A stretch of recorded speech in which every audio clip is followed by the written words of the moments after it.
हमको कौन ले जाता था, हम तो गरीब घर की है। आप हमारा बड़ा सौभाग्य है कि हम आपके यहाँ आएंगे, बहु बनेंगे, आप मुझे भी ले चलो गंगा जी। सासू जी ने मना कर दिया कि अभी तू कल घर में आई है, तीर्थ यात्रा करने जाएगी। बेचारी चुप हो गई। ध्यान से सुन। अब महाराज उन्होंने कहा चलो, सासू जी ने मना कर दिया। हमारी जो ननद है ना, हमारी अमजोली, हमारी समवयस्क भी है, चलो इनसे पूछते हैं। तो बहन जी के पास आए, हाथ जोड़ के बोली, बड़ी दीदी। हाँ, बड़ी दीदी का पहरा सासू जी से भी और एक हाथ ऊपर। बोली, बड़ी दीदी। हाँ, वो आप गंगा जी जा रही हैं? हाँ, माता जी जा रही हैं, पिताजी जा रहे हैं, मैं भी जा रही हूँ। आपकी कृपा हो जाए तो मुझे ले चलो, आपकी बड़ी मेहरबानी होगी। अब मैं भी गंगा जी स्नान कर आऊंगी।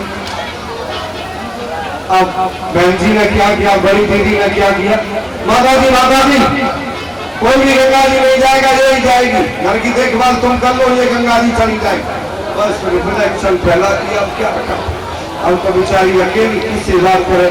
सासू जी ने माना नहीं, ननद ने माना नहीं।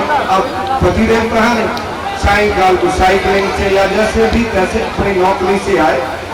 मेरे भाई बहन, जब आप घर में प्रवेश करते हैं तो आपको मालूम हो जाता है कि हमारे घर का माहौल गर्म है या ठंडा। देरी तक चढ़ते ही उसको मालूम हो गया मामला गड़बड़ है। जैसे ही गए घर में घुसे, उनकी पत्नी ने, जब पत्नी नाराज हो जाती है तो अपने पति से भी पर्दा कर लेती है। पर्दा कर लिया, उन्होंने कहा अब देखिए 45 मिनट का अध्यापक पीरियड लेता मेरे भाई से। हम लोग जो पढ़ाते थे 45 मिनट का पीरियड होता था। 45 मिनट पहले बोर्ड पर पढ़ाना पड़ता, तब भी वो समझते नहीं पाना। और ये कि सिर्फ 5 मिनट का पीरियड होता है। तो उसमें क्या, अब उन्होंने जब जैसे साइकिलिंग से आए, उन्होंने कहा क्या बात है, कोई बात नहीं है महाराज। भाषा का देखिए, भाषा का प्रयोग देखिए, क्या कहती है उनकी घरवाली जो प्रिया, और वो अनुकंपा कैसे उड़े रहेगा। वो बोली कोई बात नहीं है महाराज। अरे कोई बात तो होगी।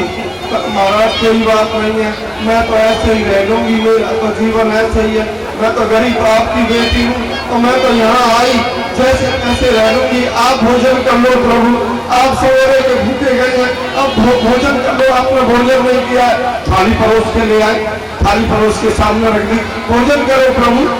जैसे गिलास तोड़ा, आंसू टपकने लगे। उन्होंने कहा क्या बात है, थाली वाला हटाया, बात क्या है।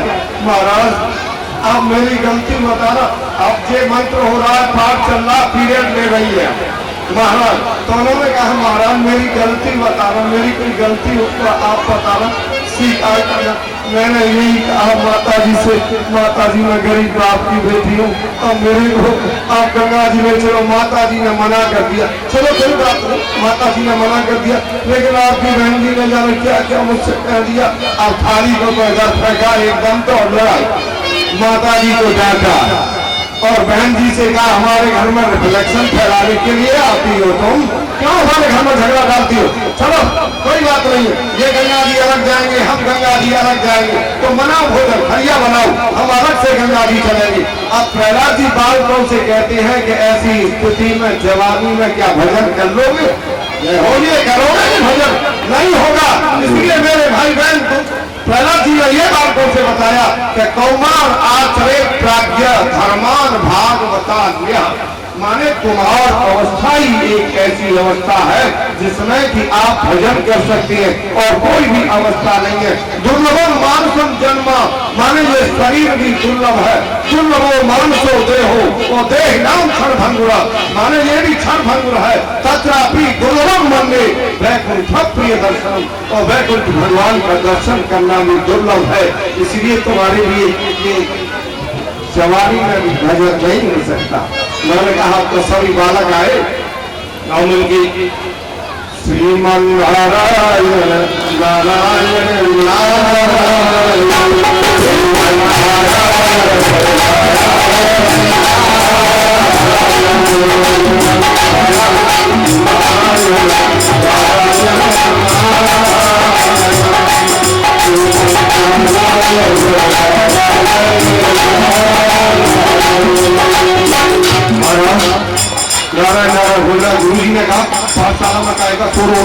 गुरु जी आए, गुरु जी ने प्रहलाद जी से कहा, अरे प्रहलाद क्या करता है, क्या बोलता है? जैसे प्रहलाद का स्पर्श किया, गुरु जी में भी करंट आ गया और वो भी बोलने लगे नारायण नारायण नारायण, नाचने लगे। गुरु जी भी नाच रहे। जयराज हिरण्यकश्यप ने आवाज सुनी कि पाठशाला में क्या हो रहा है, हिरण्यकश्यप विश्वविद्यालय में क्या हो रहा है, ये घोटाला। उन्होंने कहा जाओ पुलिसमैनों को भेजा। वो पुलिसमैन भेजे, जाओ हम सब भेजे।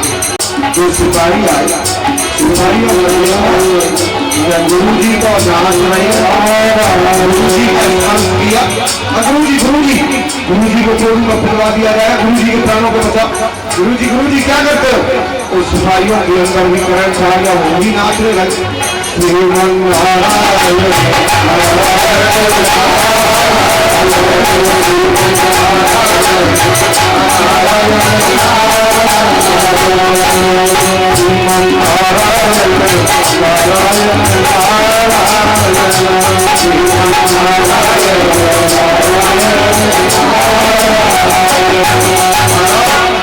जिन जिन अनुचरों को भेजता गया वो सभी कीर्तन करने लगे। उन्होंने कहा कोई लौट के नहीं आता है क्या? स्वयं गदा लेके और गया। उसने देखा, आहा हे दुर्वनीत मंदात्मन कुलभेद कराधम स्तब्धम शासनोत्तम हे सेवा कुलयमाक्षरम। हे नीच मंदबुद्धि, तूने मेरी आज्ञा का उल्लंघन किया है, तूने सारे कुल को ही नष्ट कर दिया। सीधे साधे जो दैत्य बालक है उनकी बुद्धि को भी तूने बिगाड़ दिया। तेरा भगवान कहाँ है? तुझे किसका बल है? पिताजी एकमात्र मुझे भगवान विष्णु का बल है। तेरा भगवान कहाँ है? जैसे ही प्रहलाद जी का स्पर्श किया तो इसके अंदर कोई भी करंट नहीं है। अब आप कहेंगे कि और लोग आते गए तो उनके अंदर तो करंट आया। भाई करंट इसलिए नहीं आया कि विद्युत तो चालू है, बिजली तो चल रही है, बिजली का संचार तो है, लेकिन बल्ब आप एक तो फ्यूज बल्ब को लगाओगे तो क्या लाइट जलेगी? नहीं जलेगी। तो पात्र और कुपात्र का अंतर होता है, इसलिए फ्यूज बल्ब के समानता हिरण्यकश्यप इसके अंदर भक्ति रूपी लाइट उसके अंदर नहीं आई और सबके अंदर आ गई। उन्होंने कहा यस्त्वया मंदभाग्योक्तो मंगल्यो जगदीश्वरः पासौ यदि सर्वत्र तस्मात् स्तम्भे दृश्यते। क्या तेरा भगवान उस कमरे में भी है? मया तो दृश्यते पिताजी। स्तंभम तथानाति बलः स्वमुष्टिनः।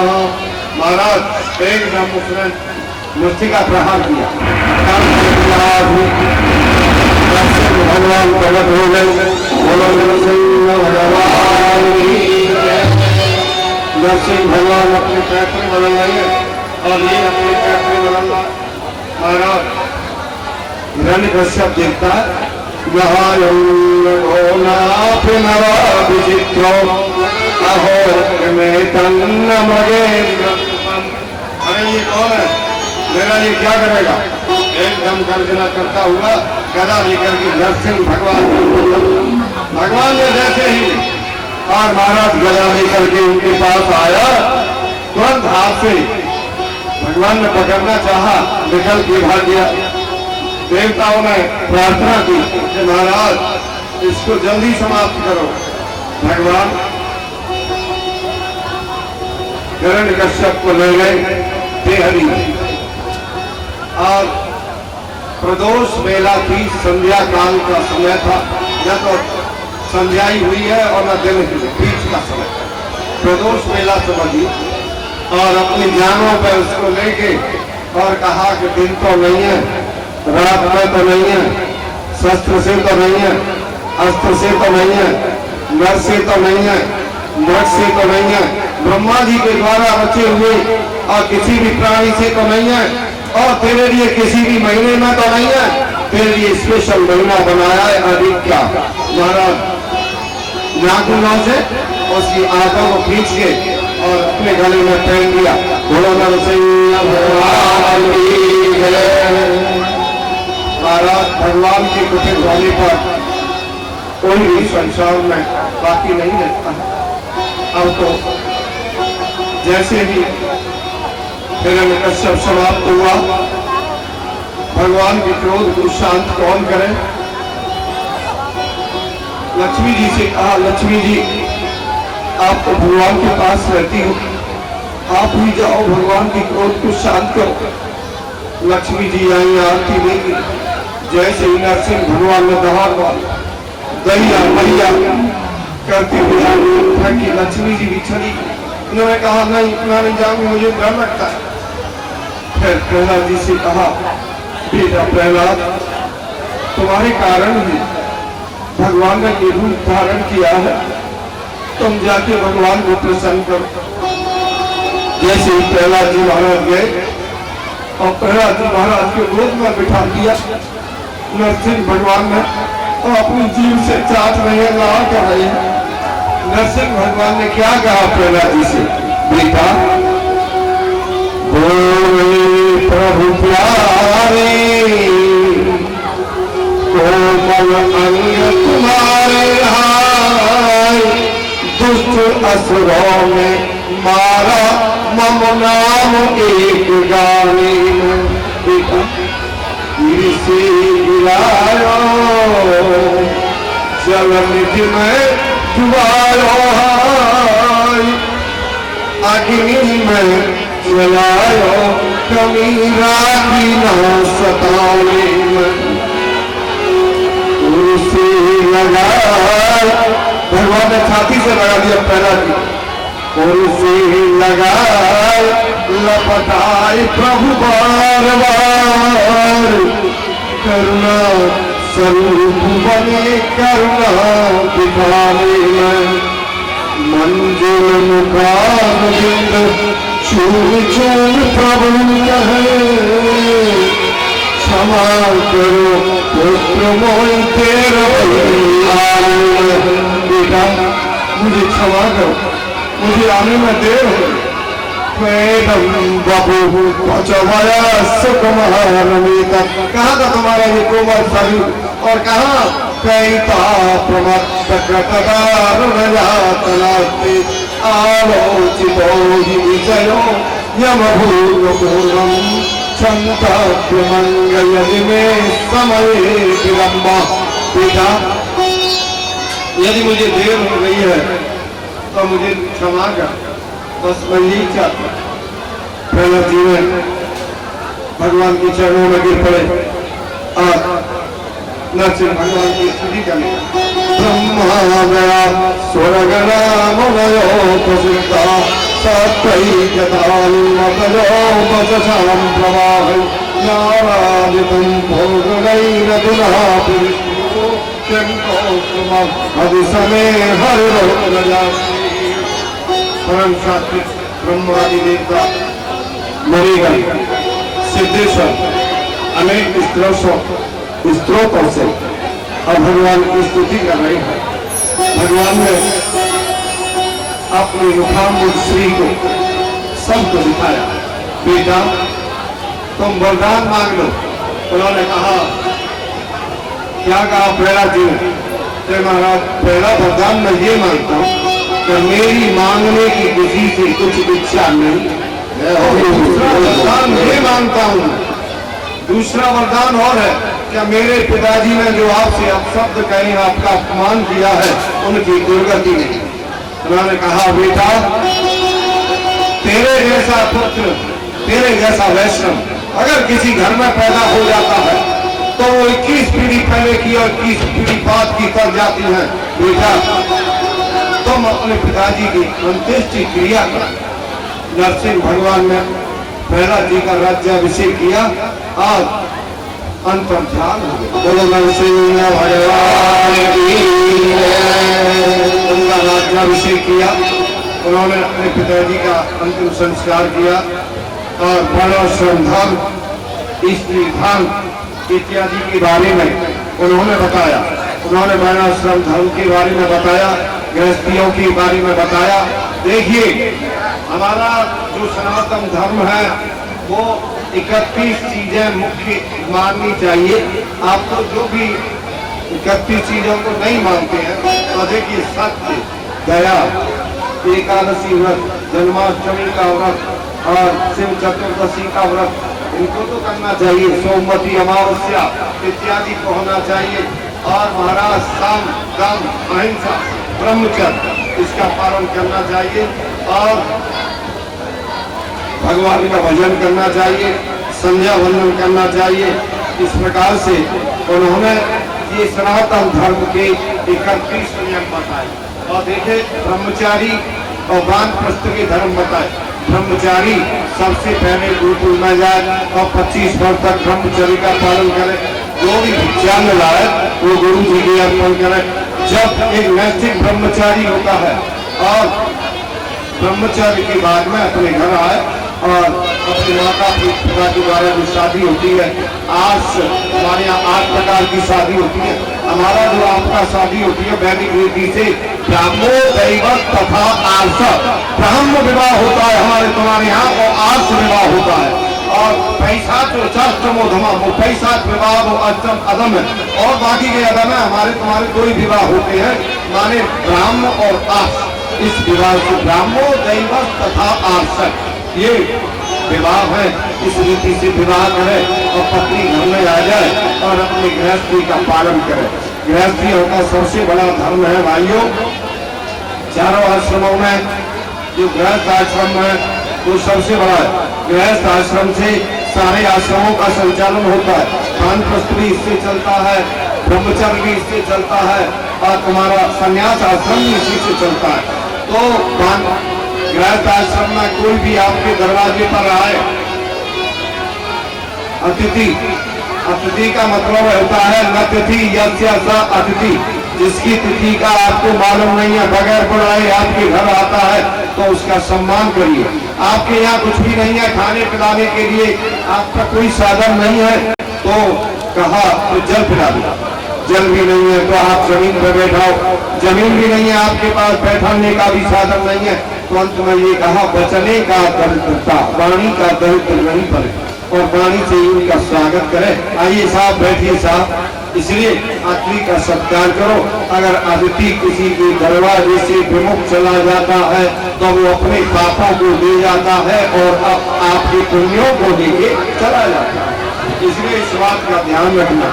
और मेरे भाई बहन, श्राद्ध पक्ष आता है, उस श्राद्ध पक्ष में अपने माता पिता का श्राद्ध करना बहुत जरूरी है। श्राद्ध करो। जिनका एकादशी में श्राद्ध पड़ता है ना, वो द्वादशी में भी कर सकते हैं, ऐसे लिखा हुआ। श्राद्ध के लिए बताया है वैष्णव सिद्धांत और स्मारकों के अनुसार कि श्राद्ध में भैंस का दूध, बकरी का दूध नहीं लेना चाहिए।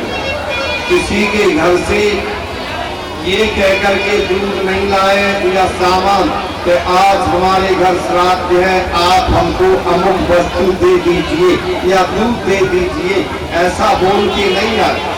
श्राद्ध में 3 चीजें मुख्य होती हैं, ध्यान से सुन लो। एक तो श्राद्ध में कुतुब मुहूर्त 2 पौने 12 बजे 11:30 बजे से 12:30 बजे तक रहता है कुतुब मुहूर्त। और एक दौहित्र, दौहित्र कहते हैं लड़की का लड़का, अगर मौजूद है तो उसको भी भोजन कराओ श्राद्ध में। अपने देवता जिसको बोलते हैं, लड़की का लड़का, उसको बुलाओ। और काले तिल भी वहाँ थोड़े से बिखेर दो जहाँ ब्राह्मण भोजन करे। आप किसी भी कार्य में ब्राह्मण की परीक्षा करें या नहीं करें, लेकिन श्राद्ध भोजी ब्राह्मण की परीक्षा अवश्य करनी चाहिए। कहीं वैसा तो नहीं है नारायण हरि करने वाला, तो इसलिए देखना चाहिए। और अंग भंग भी नहीं हो, ऐसा भी लिखा हुआ है भाई। और ऐसा भी लिखा हुआ है कि एक बार भोजन करें, चकाचक भोजन बनाओ। ऐसा नहीं कि महाराज आपने भोजन बनाया, भोजन माने प्रतापनुतम पूपम, माने नाम लेने से जीव में वो पानी आ जाता है। अब क्या करें, माने इसे आपका हुआ खीर बढ़िया चकाचक रबड़ी। भोजन कराओ, ब्राह्मण के लिए बुला के लाओ। आओ महाराज, ब्राह्मण की पैर करो, भोजन कराओ। भोजन कराने के बाद फिर उससे पूछो महाराज शेष अन्न बचा इसका क्या करूं? शेष अन्न किम कर्तव्यम? वो कहेंगे स्त्री आशा उत्तव्यम, अपने बाल बच्चों के साथ भोजन करो। भोजन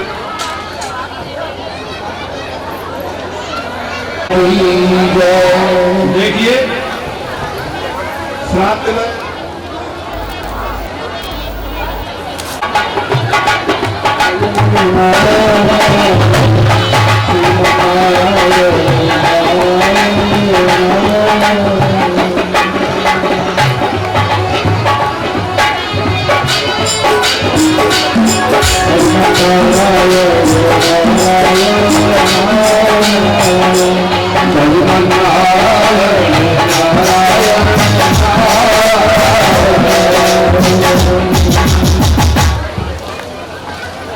श्री वृंदावन में हरि राम की जय हो। देखिए एक बात और ध्यान रखना, श्राद्ध में चने की सब्जी मत बनाना। माने छोले की सब्जी बनाते हैं ना, खड़े चने में सेब बताया है, और बेसन के लड्डू वगैरह रायता वगैरह बना सकते हैं, लेकिन खड़े चने की सब्जी नहीं बनाना। और देखिए कौन कौन सी निषेध है श्राद्ध में, क्या नहीं करना चाहिए। क्या बकरी का दूध और भैंस का दूध ये नहीं लेना चाहिए। लहसुन, गाजर, प्याज, मूली, सतुआ, लौकी, काला नमक, गोंद, और भोजन के साथ पटक से अलग नमक भी नहीं देना चाहिए। जैसे नमक कम है उसमें नमक कम है तो कई लोग हाथ ले लेते हैं, ऐसे अलग से नमक नहीं देना चाहिए। अगर भाई जी कम है उसमें किसी प्रकार से तो आप सब्जी में मिला दो, थोड़ा सा उसको दे दो। बोलिए गोविंद भगवान की जय। आश्रम के बारे में बताया, बोलो गोविंद भगवान की जय। जी बोले राजन आसीत गिरवरो राजन प्रकूटा इधर श्रुतः क्षीरो मेलांतपा श्रीमान योजनान प्रमुक्षतः। क्षीर सागर के समीप में द्वीप में एक प्रकूट नाम का पर्वत था, विशाल सुंदर, क्षीर समुद्र से घिरा हुआ था। सोने चांदी की उससे दिशाएं और विदिशाएं चमक रही थी। गैरकाली धातुओं से वहां पर बहुत ही सुशोभित था। ऋतुमान नाम का वर्ण का एक बहुत बड़ा बगीचा था, और उसमें एक जलाशय भी था, एक झील थी बहुत बड़ी। अप्सराओं के साथ देवता भी वहां घूमने के लिए आते थे। एक दिन माने उस घनघोर जंगल में कुछ हाथी और हथनियों के साथ गजेंद्र भी रहता था।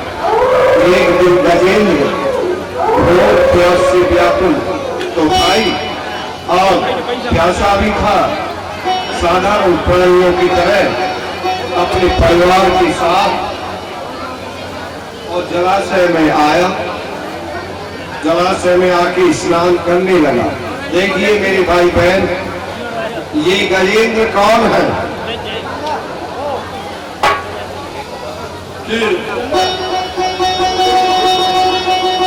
ये सरोवर क्या है?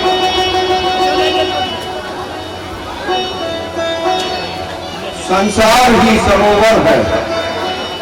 उस संसार रूपी सरोवर में और इस गजेंद्र रूपी जीवात्मा का और काल रूपी ग्राह में पैर पकड़ लिया। हम लोगों का पैर काल पकड़े हुए हैं। माने माँ कहती है कि मेरा बेटा 40 वर्ष का हो गया या 10 वर्ष का हो गया या 5 वर्ष का हो गया, लेकिन माँ को ये नहीं मालूम है कि तेरे बेटे की 5 वर्ष या 10 वर्ष आयु कम हो गई। मेरे भाई बहन, तो इस प्रकार से पुरुषों की तरह उसने जल पिया। जल पीते ही महाराज अपने परिवार के लोगों को खून से जल उछाल उछाल के स्नान कराने लगा। स्नान भी कराया। तम तत्प्रकस्य नपदैवनोदितो राहो चरणे सागरी। हे राजन, दैव से प्रेम किसी बलवान बाघ ने और गजेंद्र का पैर पकड़ लिया। अब तो गजेंद्र ऐसा संकट में फंसा कि अब क्या करें। अब महाराज संकट में फंस गया तो उसके साथी लोग थे हाथी, उन्होंने सूर से सूर बांध के हाथी को खींचा, लेकिन खींचा नहीं। 1000 वर्ष का समय बीत गया महाराज। 1000 समय तक युद्ध होता रहा। वो ग्राहक और जलचर था, उसकी ताकत बढ़ती चली गई, और ये फलचर था, फल का रहने वाला था। गजेंद्र की ताकत समाप्त होती चली गई। जब महाराज इसकी स्त्रियां जाने लगी, बच्चे भी जाने लगे, ये देखता है, अरे तुम कहाँ जा रही हो मुझे छोड़ के? महाराज बच्चे भूखे मर जाएंगे, अब हम क्या करें, अब चल। तब इसके मन में विचार आया कि अब मैं क्या करूं, कहां? अब तो भगवान को पुकारने लगा। कैसे पुकारता है?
उन्होंने कहा मैं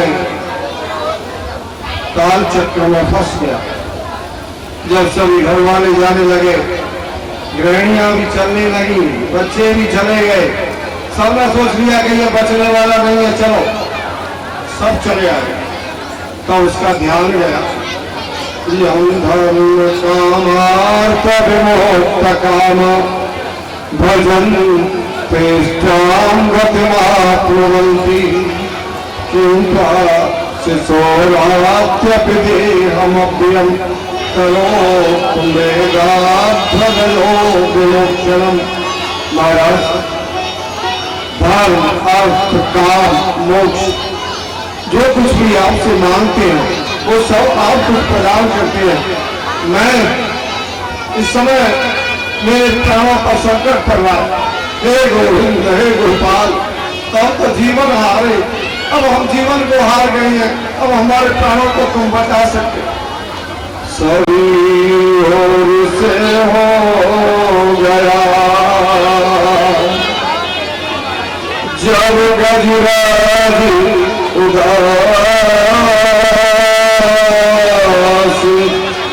लगा गगन में देख कर लेकर गहरी सा। अब तो ऊपर देखने लगा भगवान आ रहे कि नहीं आ रहे। सुनी तेरे गजराज की, गजराज की आवाज को भगवान ने सुना। सुनी तेरे गजराज की विमल गोपाल, कहूँ बैरो लकुटी कहूँ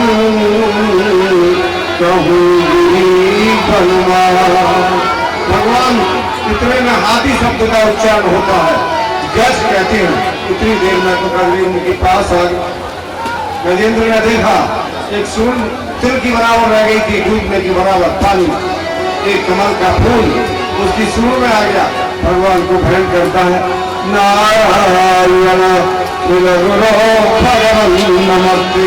हे नारायण, नारायण का मतलब नारायण यस्य नारायण। हे महाराज, आपका जन्म ही बात है, क्षीर समुद्र में बात करते हैं और जन्म ही मेरी मृत्यु हो रही है, इसलिए मुझे बचाओ। आप भगवान नमस्ते। भगवान कहने का मतलब उनका ये था कि कर्तव्य मकर्तव्य मान्यता समर्थ ईश्वर, होने वाले काम को भी करते हैं, नहीं होने वाले काम को भी करते हैं, उसको ईश्वर कहते हैं। इसलिए है भगवान मुझे आप बचाओ। भगवान ने सुसरसा कृपयो जहारा, माने खींच लिया, चक्र के द्वारा ग्रह का मुख विलीन कर दिया। ग्रह भी अपनी देही को त्याग करके अपने गंधर्व लोक को चला गया। गजेंद्र का भी शरीर मन और सभी प्रसन्न। पूर्व जन्म में ये ग्रह कौन था? आहा हुहू नाम के ये दो भाई थे। तो हुहू नाम का गंधर्व था। एक दिन देवन मुनि सरोवर में स्नान कर रहे थे। ये मजाकिया टाइप का था, तो मनोरंजन करने के लिए ये चला गया और इसमें डुबकी लगा के और देवल मुनि के पैर को पकड़ने लगा। देवल मुनि घबरा गए, नाक ने पकड़ लिया। बड़ा महाराज डर गए। अच्छा तू ही था? महाराज नहीं था। जा तू क्या हो जा। गुरु नाम के गंधर्व ने कहा महाराज मैं तो आपका मनोरंजन करने आया, आप मुझे इतना बड़ा साफ दे रहे, जाओ भगवान तुम्हारा स्पर्श करेंगे तब तेरा कल्याण होगा। और ये गजेंद्र द्रविड़ प्रांत के पांड देश का राजा इंद्रद्युम्न था। ये भगवान श्री कृष्ण का बहुत बड़ा भक्त था। ये गंधमादन पर्वत पर श्री कृष्ण की पूजा कर रहा था। उसी समय उसी रास्ते से अगस्त मुनि की तरफ उसने ध्यान नहीं दिया। अगस्त मुनि ने कहा बड़ा ढोंगी है और हाथी की तरह आकृति बना के बैठा है हमारे सामने, हमको नमस्कार नहीं करता। जो हाथी हो उसको हाथी होने का साफ दे दिया। महाराज जब अनुनय विनय किया कि भगवान तुम्हारा स्पर्श करेंगे तब तेरा कल्याण होगा।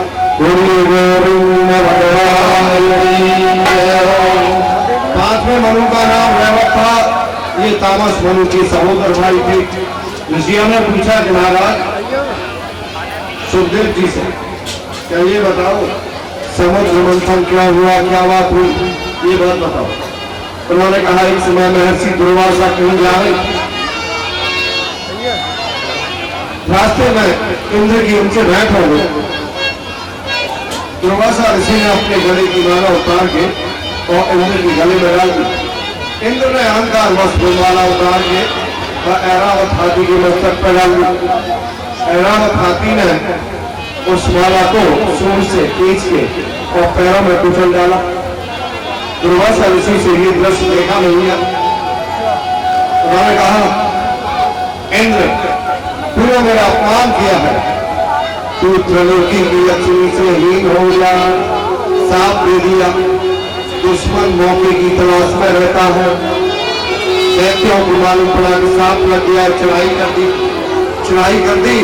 सभी देवता इधर उधर भागने लगे।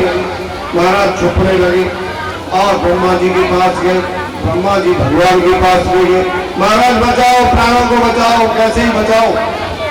आकाशवाणी में भगवान बोले देवताओं मेरे कथन को सावधान होकर सुनो।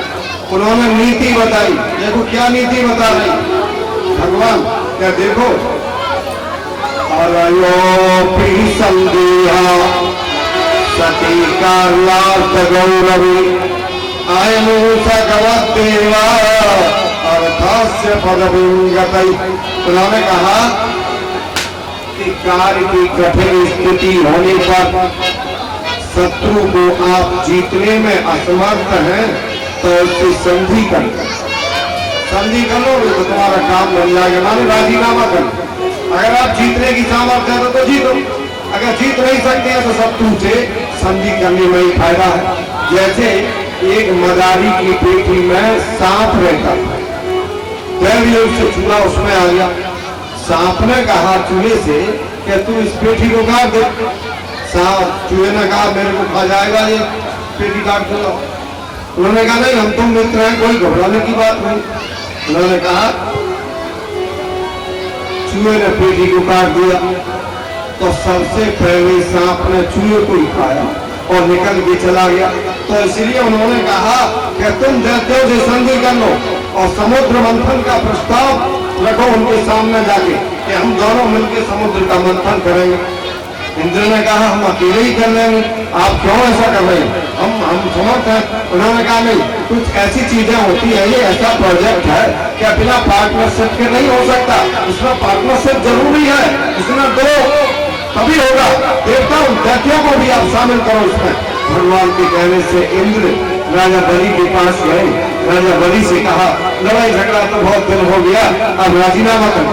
संधि हो गई, समुद्र मंथन का प्रस्ताव रखा। हमारे समुद्र के किनारे पर मद्राचल पर्वत को उठा लिया और वहाँ किनारे पर ले जाने लगे। उससे मारा दैत्य दानव चूर बिचूर हो गए। भगवान प्रकट हो गए, उन्होंने अपनी दृष्टि से और सभी को ठीक कर दिया। फिर बासुकीनाथ के पास गए। बासुकीनाथ से प्रार्थना की कि महाराज आप हमारी मथानी की रस्सी बन के आप हमारी सहायता करो और अमृत मिलने पर हम आपको अमृत खिलाएंगे। बासुकीनाथ आके उससे निपट गए। पर्वत आप देवताओं ने महाराज मुंह का हिस्सा पकड़ लिया। दैत्यों नगरणीमोपयम पुक्षा रहे मंगल मंगलम। हम सर्प की अमंगल स्वरूप पूछ को नहीं पकड़ेंगे। हम उत्तम कुल की संतान है, अच्छे खानदान के। भगवान ने इशारा किया तुम लोग इधर आ जाओ। देवता लोग पूछ की तरफ आ गए और दैत्य लोग की तरफ। माने जैसे ही मंथन करते हैं तो गरम गरम फुसकार पड़ रही हैं फटकारों से और दैत्यों के शरीर झुलस गए। देवताओं को उतना कष्ट नहीं हुआ जितना कि दैत्यों को हुआ। महाराज मथते मथते जब थक गए तब अमृत नहीं निकला, कुछ भी नहीं निकला। यदा सुधा न जाएगा निर्ममंथा स्वयं दधी। जब मध्य मध्य थक गए कुछ भी नहीं निकला तो भगवान ने स्वयं मंथन किया। मंथन करते ही एकदम हलाहल निकला, जहर निकला। महाराज एकदम जहर निकला और जहर को निकलते सभी लोग घबरा गए, भागने लगे कि अब क्या करें। भगवान ने कहा उधर जाओ। कहा से कहा जाओ जाओ जाओ। कहा हिमालय की तरफ जाओ, शंकर जी के पास जाओ। जहर बोल फिर भी आई। उन्होंने कहा देखो कितने स्वार्थी लोग हैं, जहर पिलाने के लिए शंकर जी को अमृत को स्वयं, लेकिन शंकर जी कैसे अमृत दानी कैसे हैं, कितने दयालु हैं। देवता लोग गए। नमस्ते ससनम नमस्वाम सोलस्तु स्वजलस्मरिता। हे भगवान आप विराट पुरुष हैं, आकाश आपका नाभि है, वायु आपका श्वास है, चंद्र और सूर्य और अग्नि ये आपके नेत्र है। तीनों जल रेत है। आप सभी जीवों की आत्मा है। आपका स्वरूप ब्रह्मा विष्णु कोई भी नहीं जानते। इस समय हम कष्ट में हमारा तुम्हारे कष्ट को दूर करो भोले बाबा। कि कैसे आए हो महाराज जी, जहर है इसको लाए शंकर जी ने पिया है। क्या कहा कि अभी पूछ लेता हूँ जरा गृहिणी से। तो पार्वती से सहमति ली। पार्वती जी से पूछा कि ये देवता लोग आए हैं कि क्या लाए हैं, कि जहर लाए हैं, क्या किसी लिए लाए हैं कि पिलाने के लिए। कौन पत्नी ऐसी होगी जो अपने पति से कह देगी कि तुम जहर पियो। कोई है आज तक संसार में ऐसा कोई हुआ है? विष्णु भगवान भी नहीं कर सके इस काम को, ब्रह्मा भी नहीं कर सके। लेकिन पार्वती जी ने क्या कहा, इनका कुछ बिगड़ेगा नहीं और इनका कल्याण होगा। उनकी सहमति से तथा कर्तव्य कृत्या व्यापी हाला हलम विषम, उन्होंने हलाहल विष का पार कर लिया। शंकर जी का गला नीला हो गया, इस कारण इनका नाम नीलकंठ पड़ा। बोलो नीलकंठ भगवान की। ओम नमः शिवाय। ओम नमः शिवाय।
शंकर जी को जहर पिला के आ गए।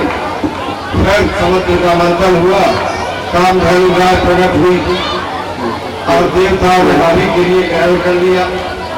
फिर समुद्र का मंथन हुआ। आज चंद्रमा के समान चंद्रमा निकला, उच्च शिवानंद का घोड़ा भी निकला। तो मनु कला वृक्ष रंबा अप्सराएं प्रादुर्भूत हुई। फिर महालक्ष्मी का प्रादुर्भाव हुआ। सभी देखे कहीं नहीं कि हमारे साथ पूरा होगा, हमारे साथ होगा। लेकिन महाराज उन्होंने कहा स्वयंवर की व्यवस्था करो। लक्ष्मी जी माला लेके प्रकान्वेषण कर रही है।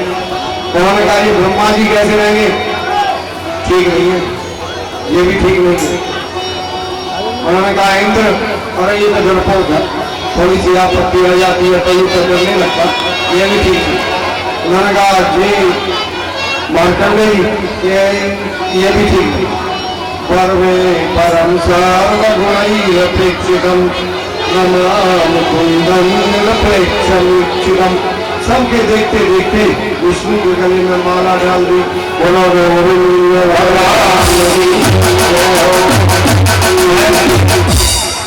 श्री देवी पर समुद्र का मंथन हुआ, मथुरा देवी निकली। भगवान ने इशारा कर दिया, दैत्यों के लिए दे दिया। फिर समुद्र का मंथन किया तो अमृत का घड़ा लेके और महाराज धन्वंतरी जी महाराज प्रकट हुए। बोलो धन्वंतरी महाराज की जय हो। अमृत पीने के लिए दैत्य आपस में ही झगड़ा करने लगे कि अहम पूर्वम, मैं पहले पीऊंगा। महाराज झगड़ा करने लगे। जब झगड़ा कर रहे हैं तो उन्होंने कहा कि ये झगड़ा आपस में ही कर रहे हैं। देवताओं ने कहा तो हम कैसे करेंगे? इतने में भगवान ने मोहनी रूप धारण किया, पैरों में रक्तांबर लगा हुआ है। मोहनी भगवान आए और इन्होंने कहा यही हम कश्यप जी की संतान हैं और हम लोगों में एक विवाद चल रहा है, तुम हमारे विवाद को सुलझा दो तो आपकी बड़ी कृपा होगी।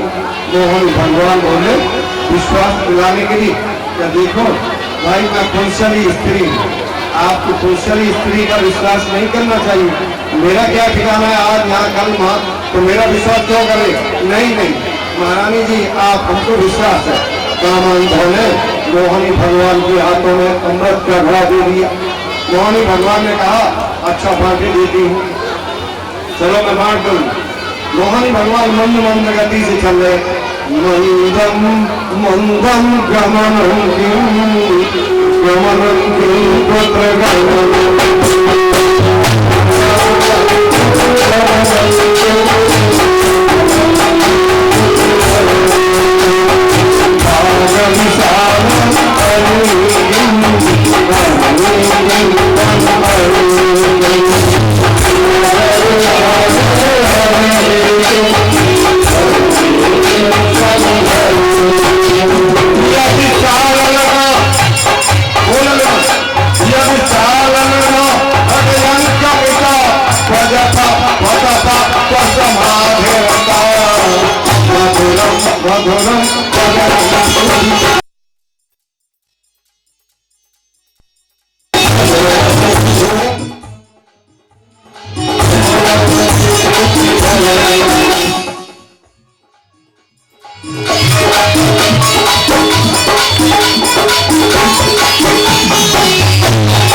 सर्वं त्यक्त्वा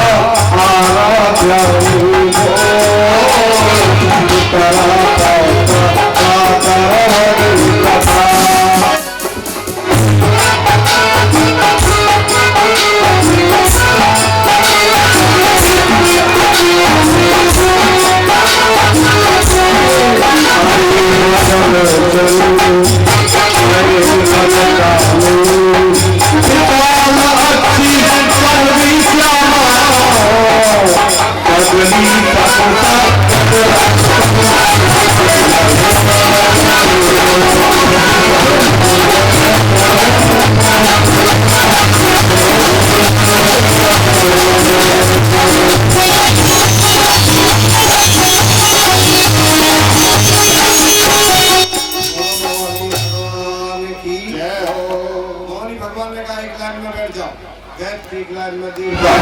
थोड़ा सा चपकाया तो ये पुतला पकड़ा, पहले पुतला दिया।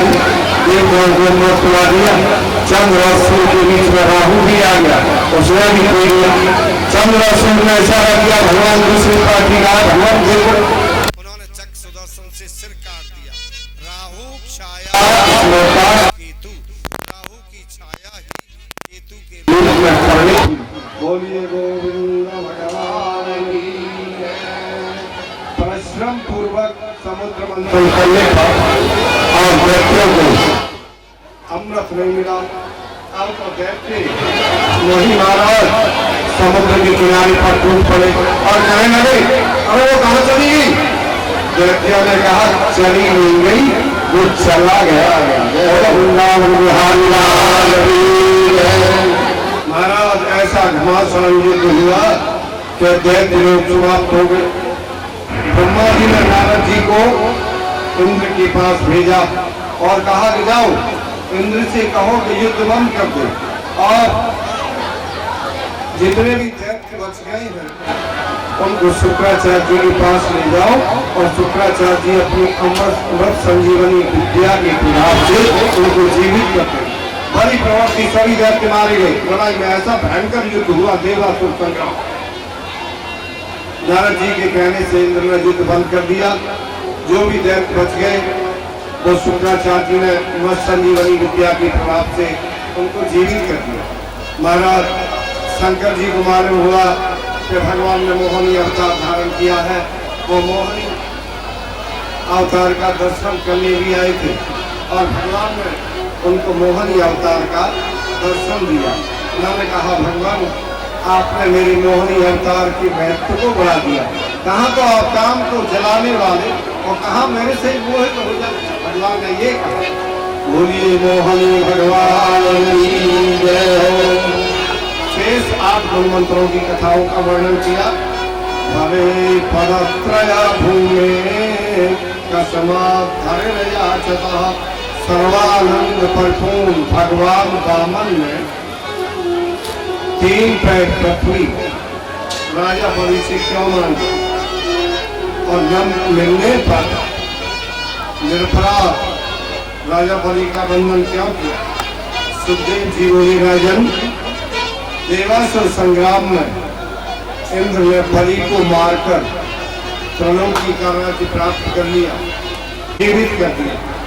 जब जीवित कर दिया, ब्राह्मणों में राजा बलि ने ताल मान फल सब अर्पित कर दिया। शुक्राचार्य जी ने बैठ जाई थी। शुक्राचार्य जी ने और मंत्र दिया तो बड़े प्रेम से उन्होंने मंत्र का जप किया। मंत्र जाप मम दृढ़ विश्वास पंचम भजन सुभेद प्रकाश। देखिए, मंत्र जाप मम दृढ़ विश्वास, दृढ़ विश्वास के साथ किया हुआ मंत्र फलीभूत होता है। अब जब दैत्यों ने चारों तरफ से उन्होंने यज्ञ करवाया, शुक्राचार्य जी ने यज्ञ की पूर्णाहुति के दिन स्वर्ग से एक रथ आया, आकाश से संपूर्ण अस्त्र शस्त्रों से भरपूर था। महाराज बलि को बैठाया और स्वस्ति वाचन गुरु जी ने किया। देवताओं पर चढ़ाई कर दी, देवताओं पर चढ़ाई कर दी। सभी देवता भाग गए और सारा वैकुंठ राजा बलि के अधिकार में आ गए। आपका इंद्राणी प्रवृत्ति जितनी भी देवताओं की स्त्रियां थी और स्वयं इंद्राणी गुरु जी के आश्रम में आ गई। बृहस्पति की गुरु जी से बोली, गुरु जी मैं ये पूछती हूँ कि समुद्र मंथन हुआ, रत्न हमको मिले, अमृत हमको मिला और इस प्रकार से राजा बलि के उत्कर्षशाली होने का कारण क्या है? हमारा उत्कर्ष क्या हो रहा है और उसका उत्कर्ष क्या हुआ? उन्होंने कहा, देवी गुरुजी ने जो मंत्र बताया है तो बड़ी निष्ठा के साथ, सेल्फ कॉन्फिडेंस के साथ उसने जप किया है और ब्राह्मणों ने सफेद रंग के अनुकूल होने के कारण ब्राह्मणों ने सारी शक्ति और राजा बलि के अंदर नेत कर दी। कैसे? देखिए, स्वामी रामकृष्ण परमहंस कहते थे क्या एक गोपी दही बेचने के लिए जाती थी मथुरा जी में। वो दही बेचने के लिए गई, दही बेच करके आई, तो जैसे यहाँ कथा हो रही है, रास्ते से कोई जाए, भाई कथा सुन लेते हैं, चलो कथा सुनने के लिए आ गए। गुरु जी कह रहे थे भटक रहे संसार में कर कर भ्रष्टाचार,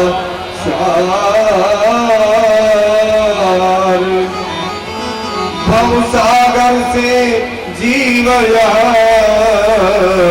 कैसे जावे पार। उन्होंने कहा कि जीवात्मा संसार में भटक रहा है और इस संसार से पार कैसे होगा? गुरु जी बोले ऐसे होगा, तन वाला धन वाला बुद्धि वाला और सरे न एक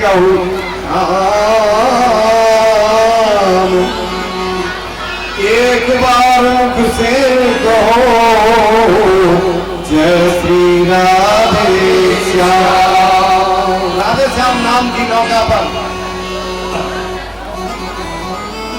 संसार सागर को पार किया जा सकता है। तो गोपी ने विचार किया, गुरु जी ने बड़ा मंत्र बताया, मैं जमुना जी में 1 रुपया खर्च करती हूँ रोजाना, मेरा तो जब भवसागर को पार किया जा सकता है तो छोटी सी जमुना जी को पार करने में क्या परेशानी? गोपी नाव के रास्ते नहीं गई, भादों का महीना था, सीधे रास्ते पे आई, मटकी ऊपर रखी हुई है, उसका दृढ़ निश्चय हो गया, कीर्तन कर रही है।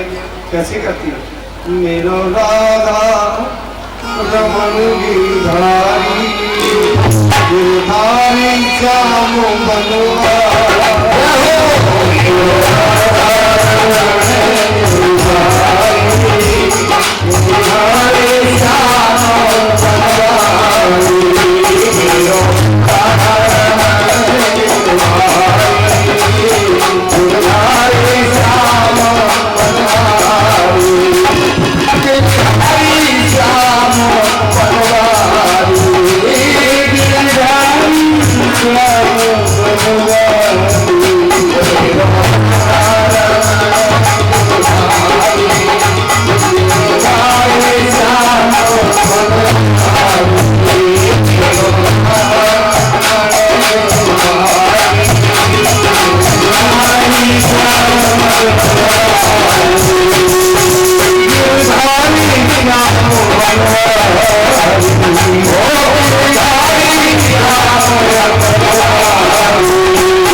बिहारी लाल की जय हो।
हो सकता है रघुवर तुम्हें बताओ।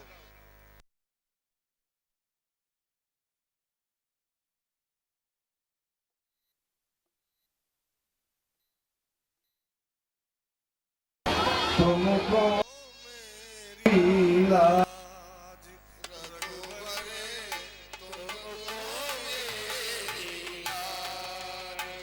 सदा सदा मैं शरण तिहारी सदा सदा में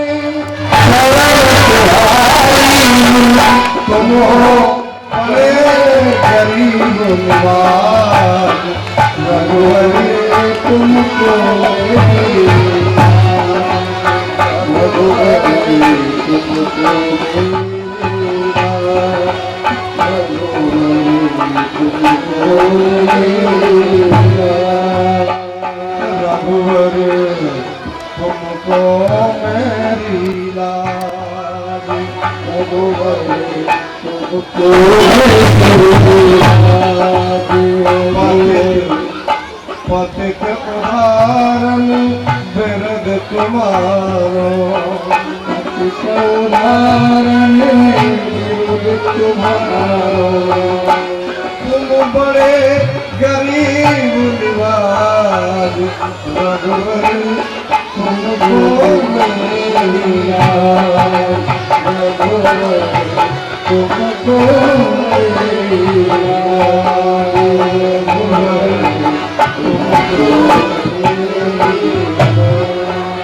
प्रभु बिन संकट कौन निवारे प्रभु बिन संकट कौन निवारे प्रभु तुम मेरी लाज को बचा सकते हो और कोई नहीं है।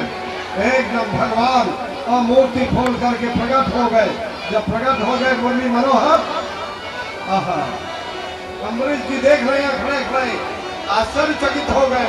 उन्होंने भगवान के चरणों में प्रणाम नहीं किया, अपनी रानी के चरणों में प्रणाम किया कि धन्य हो देवी, अगर तुम नहीं होती तो ये गिरधर गोपाल मुझे कैसे मिल जाता। पीछे भगवान के चरणों में प्रणाम किया। ऐसे महाराज अम्बरीश की पत्नी और भक्ता भी थी, ऐसी भक्त थी। दोनों पति पत्नी ने और एकादशी का व्रत किया था, उसी में दुर्वासा जी के साप को निष्फल किया। बोलिए गोविंद भगवान की जय।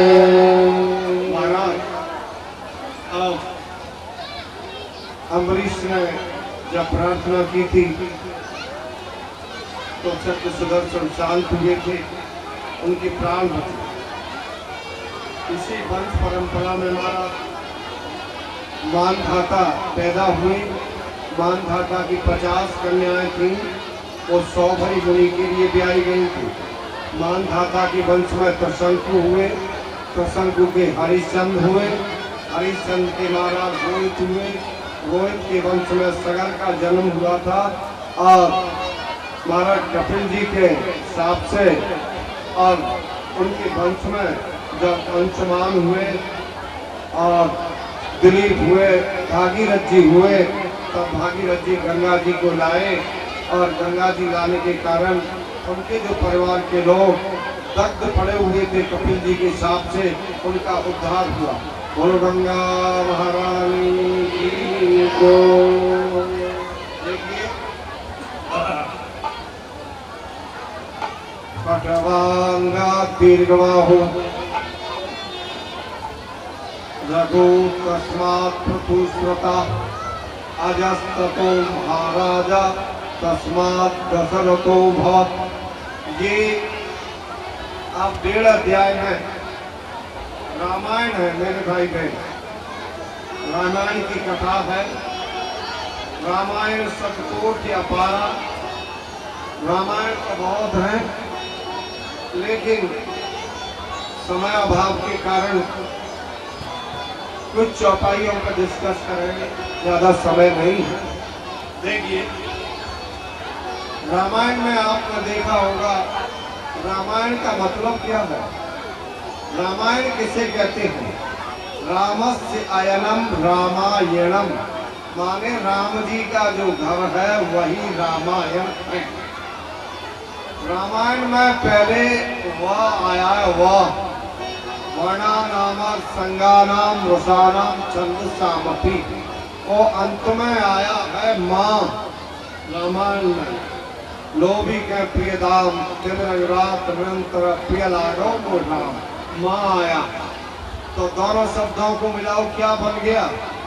ब और माँ, दोनों का मूल बांधो क्या हो गया? बम। आजकल क्या है? हाइड्रोजन बम, पेट्रोल बम, अणु बम, परमाणु बम जो बन गए हैं ना, जहाँ भी इनको छोड़ दिया जाता है तो सारी सृष्टि का विनाश हो जाएगा, सारी सृष्टि का विनाश हो जाएगा। और अगर रामायण रूपी बम को जहाँ छोड़ देते हैं तो उससे क्या होता है?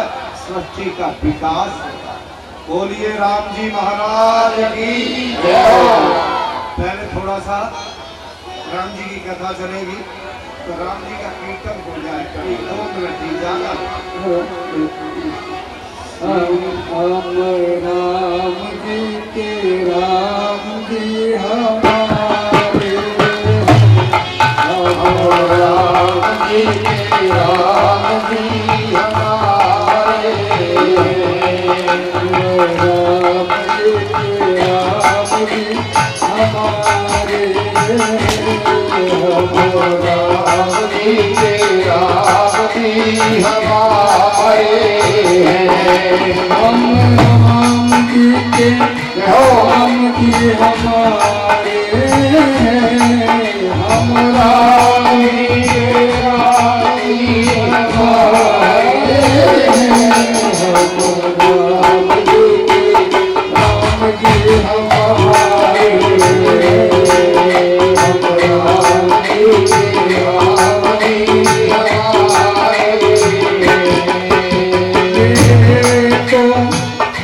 प्राण प्यारे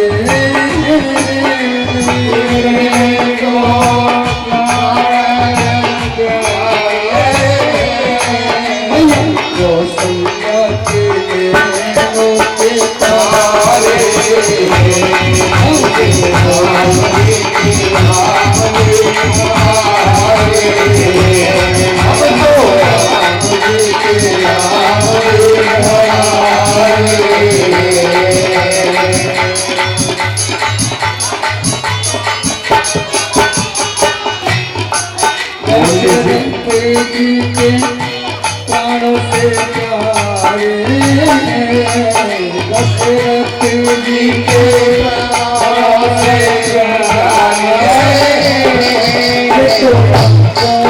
पापियों को तारे, पापियों को तारे,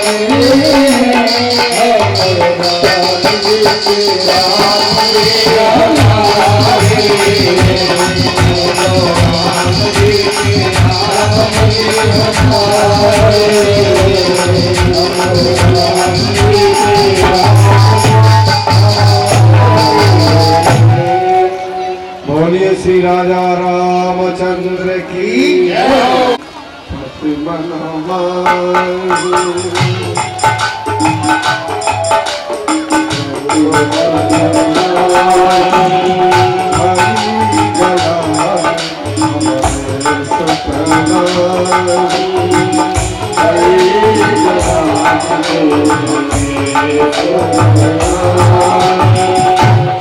तारा उधीर वही हाथ जारी तारा उधीर वही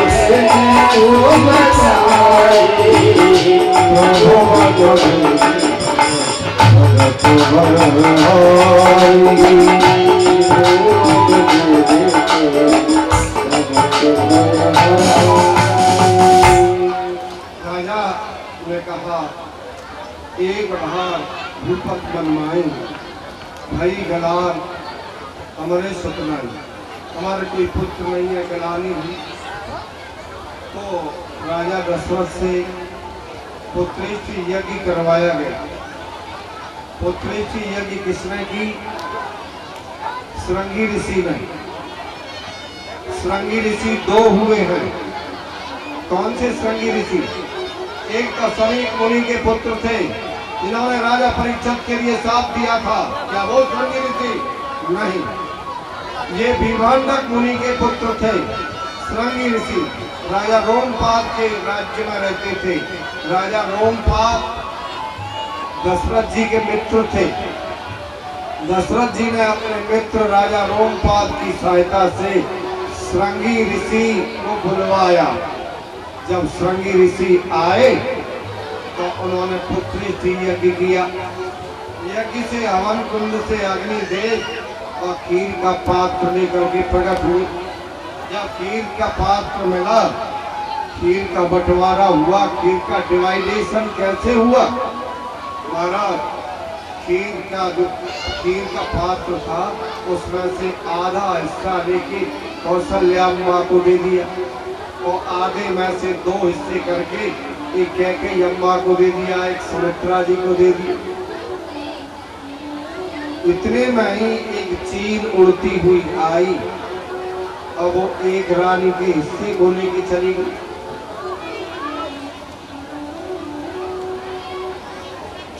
वो चील कौन थी? सुवर्चला नाम की अप्सरा थी। ये कुबेर की नृत्यांगना थी।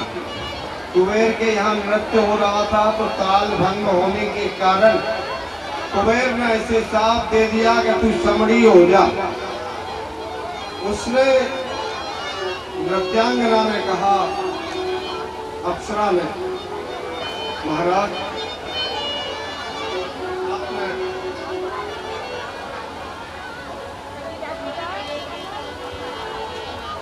थोड़े से आप बोलिए गोविंद भगवान की जय हो।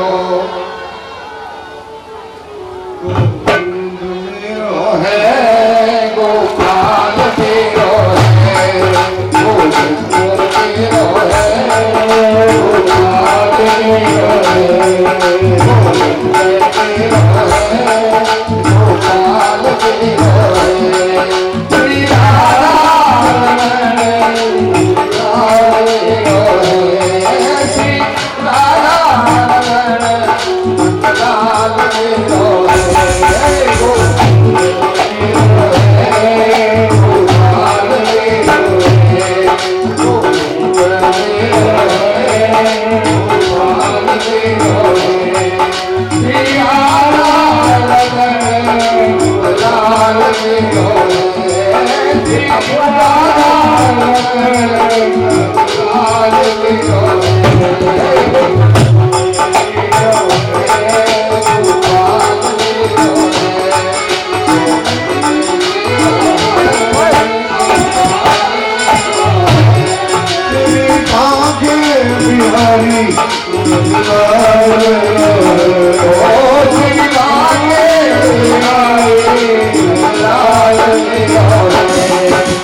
श्री वृंदावन बिहारी लाल की जय। जब सुवत्सला नाम की अप्सरा उच्ची उस द्वारे को उड़ा के ले गई और केसराचल पर्वत पर और केसरी की पत्नी अंजनी की गोद में उसको छोड़ा। जब उन्होंने उस खीर को खाया तो हनुमान जी महाराज प्रकट हुए। बोलिए हनुमान जी महाराज की। हनुमान जी की 3 तरीके से कथा होती है। शंकर सुमन केसरी नंदन पवन तनय बल पवन समान। पवन तनय भी कहते हैं। महाराज जब एक रानी के पास कुछ नहीं बचा तो कौशल्या ने अपने में से आधा हिस्सा किया, आधा हिस्सा दूसरी रानी ने भी किया। 2 हिस्से एक रानी के पास पहुंच गए तो रानी ने क्या कहा, आपस में कितना प्रेम था, जौरानी और जिठानियों में कितना प्रेम था। देखिए उन्होंने कहा, अरे बहनों तुमने मेरे ऊपर बहुत कृपा की है, तुमने अपने हिस्से में से मेरे को दे दिया। क्या कहा, जिस रानी को 2 हिस्से मिले उसने क्या कहा, देखो बहनों कदाचित अगर मेरे 2 पुत्र हो जाते हैं तो मैं उन दोनों पुत्रों को तुम्हारे दोनों पुत्रों की सेवा में अर्पित करता। 2 ही पुत्र हुए, एक भरत जी की सेवा में और एक राम जी की सेवा, दोनों को अर्पित कर दिया। कितना प्रेम था, इसलिए ऐसा ही प्रेम होना चाहिए। हमारा समय आने पर राजा दशरथ के यहाँ जब खीर का प्राशन हुआ, खीर खिलाई तो राम लक्ष्मण भरत शत्रुघ्न 4 बेटा उत्पन्न हो गए। भय प्रगट कृपाला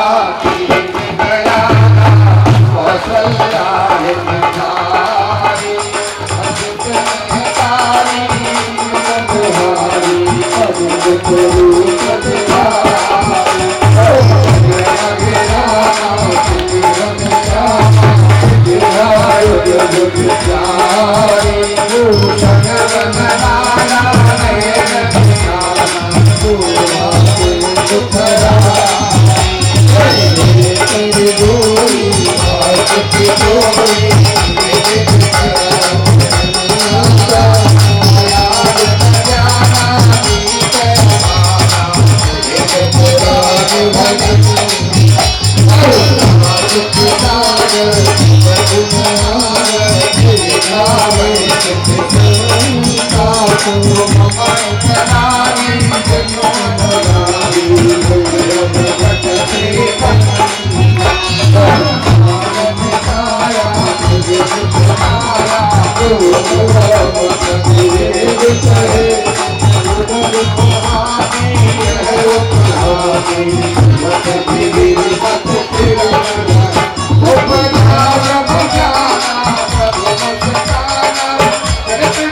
बोलो राजा रामचंद्र की जय हो। चार पुत्र हो गए, राम, लक्ष्मण, भरत और शत्रुघ्न। राम रमन्त योग न वस्मिन निति राम, जो योगियों के हृदय में रमण करता है, योगियों के हृदय में रहता है, वही राम। आहा, भरत, लक्ष्मण और शत्रुघ्न चार पुत्र हुए। महाराज राक्षसों का ज्यादा आतंक था। विश्वस्य मित्रम विश्वामित्रम, विश्वामित्र किसे कहते हैं? जो सारे संसार का मित्र है। विश्वस्य मित्रम विश्वामित्रम, ऐसे विश्वामित्र जी महाराज राजा दशरथ के पास आए और राम और लक्ष्मण को मांगने लगे कि जी हमको हमारे साथ भेज दो, हम यज्ञ करेंगे और ये यज्ञ की रक्षा करेंगे। उन्होंने कहा चारों पुत्र मुझे प्राण की तरह प्रिय हैं, लेकिन राम देता नहीं बने गुसान, लेकिन राम जी को देते हुए नहीं बनता। उन्होंने कहा ये चारों ललनवा मोरा प्राण